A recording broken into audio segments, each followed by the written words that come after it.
পৃথিবীর অনেক দেশে এমন কিছু ধর্মস্থল আছে যেখানে রোগের চিকিৎসা করা হয়। এর মধ্যে কিছু ধর্মস্থল আছে যেটা গোটা বিশ্বে বিখ্যাত, আর কিছু কিছু ধর্মস্থল আছে যেটা শুধুমাত্র সেই এলাকার লোকেদের কাছে পরিচিত। এইসব ধর্মস্থল বিখ্যাত হোক বা না হোক, এখানে যে চিকিৎসা হয়েই থাকে এটা কিন্তু সত্য। আর এখানে এই চিকিৎসাটা হয়ে থাকে শুধুমাত্র অবচেতন মনের শক্তিকে কাজে লাগিয়ে।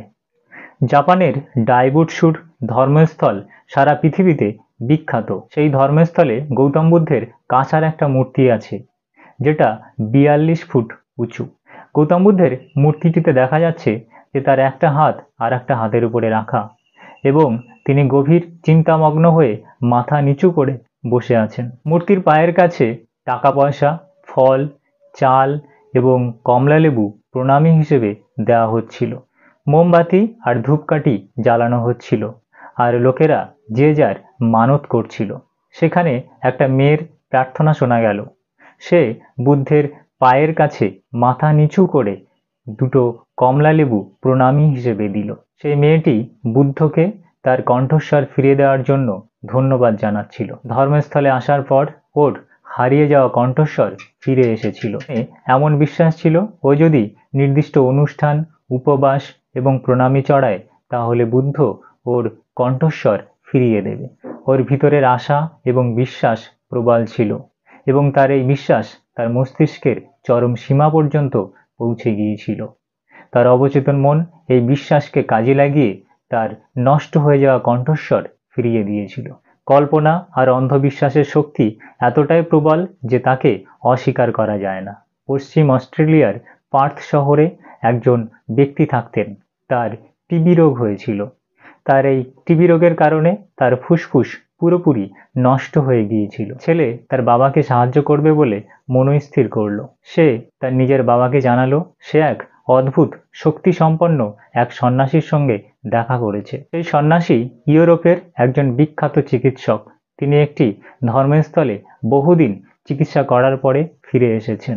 তিনি সেখান থেকে ট্রু ক্রসের একটা টুকরো নিয়ে আসতে সক্ষম হয়েছিলেন। ট্রু ক্রস মধ্যযুগীয় একটা আংটিতে জড়িত হয়েছিল, এবং এই আংটি ব্যবহার করার ফলে যুগ যুগ ধরে বহু রোগী সুস্থ হয়ে যাচ্ছে। সেই পুত্র যখন তার বাবার ব্যাপারে সেই সন্ন্যাসীকে বলল, তখন সেই সন্ন্যাসী তাকে একটা আংটি দিতে রাজি হয়ে গিয়েছিল, এবং তার বিনিময়ে তাকে $500 দিতে হয়েছিল।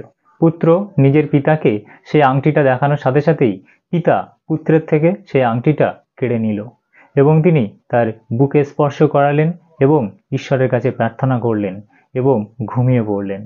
পরদিন সকালে ঘুম থেকে উঠে দেখলেন যে তিনি পুরোপুরি সুস্থ হয়ে গেছেন।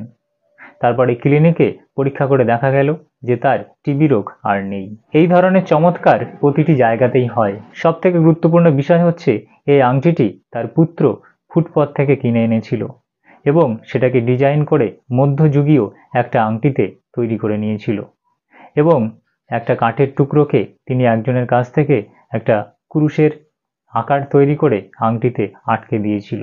এবং এই সম্পূর্ণ ঘটনাটা তার পুত্রের বানানো একটা কাহিনী ছিল, কিন্তু তার বাবা এটাকে সত্যি সত্যি বিশ্বাস করে নিয়েছিল, এবং তার অবচেতন মন এই বিশ্বাসকে কাজে লাগিয়ে তার রোগটা সারিয়ে দিয়েছিল। কিন্তু এরপরে তার পুত্র কখনোই তার বাবাকে এই ব্যাপারে কখনোই বলেনি, কারণ এই ব্যাপারে যদি তার বাবা জানতো তাহলে হয়তো তার সেই পুরনো রোগ ফিরে আসতে পারত, এবং তার সারা জীবনে এই রোগ আর কখনো ফিরে আসেনি। তিনি অন্য একটি রোগের কারণে 89 বছর বয়সে মারা গিয়েছিলেন। তাই বন্ধুরা, অবচেতন মনের শক্তিকে কাজে লাগিয়ে আমরা কঠিন থেকে কঠিনতর রোগকে সারিয়ে তুলতে পারি। তাই আমাদের উচিত আমরা যে জিনিসটা গ্রহণ করছি সেটা বিশ্বাসের সঙ্গে গ্রহণ করা, তবেই আমাদের রোগ সেই ওষুধের সঙ্গে হোক বা সেই জিনিসের সঙ্গে হোক সেরে যেতে বাধ্য। Thank you.